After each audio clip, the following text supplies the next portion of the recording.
రామ్ చరణ్ ధృవ విడుదలకు 5 వారాల సమయం ఉంది. ఇక ప్రమోషన్ హడావుడి పెంచాల్సిందే. మొదటి నుంచి ఈ సినిమా కొంచెం ప్రొఫైల్లో నడుస్తుంది. అయితే ఫస్ట్ లుక్ పోస్టర్ రిలీజ్ అయ్యాక హైప్ మొదలైందండి. ఇప్పుడు ఇక తర్వాత అందుకు సమయం ఆసన్నమైందనుకుంటా. ఫస్ట్ లుక్ టీజర్ రిలీజ్ చేయడానికి కూడా ముహూర్తం ఫిక్స్ చేసేశారు. వినాయక చవితి సందర్భంగా సెప్టెంబర్ 5న ధృవ ఫస్ట్ లుక్ టీజర్ రిలీజ్ అవుతుందని సమాచారం. ఫస్ట్ లుక్ పోస్టర్ లాగే టీజర్ కూడా చాలా స్టైలిష్గా ఆకర్షణీయంగా తీర్చిదిద్దుతున్నట్టు తెలుస్తుందండోయ్.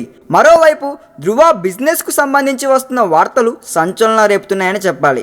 ఈ చిత్రం వైజాగ్ ఏరియా హక్కులు ఏకంగా 5.5 కోట్లకు అమ్ముడుపోవడం విశేషమండోయ్. బ్రూస్ లీ లాంటి ఫ్లాప్ తర్వాత చరణ్, కిక్ 2 లాంటి ఫ్లాప్ తర్వాత సురేందర్ రెడ్డి చేస్తున్న సినిమాకు ఈ రేట్ రావడం అంటే విశేషమే. మరోవైపు రాయలసీమ ఏరియాకు కూడా ధృవ మంచి రేటే పలికినట్లు సమాచారం. ఆ హక్కులు 9 కోట్లు పలికాయంట. సినిమా మీద హైప్ బాగానే ఉందనడానికి నిదర్శనాలండి ఈ రేట్లు. మిగతా ఏరియాల్లోనూ మంచి ఆఫర్లే వస్తున్నట్లు సమాచారం.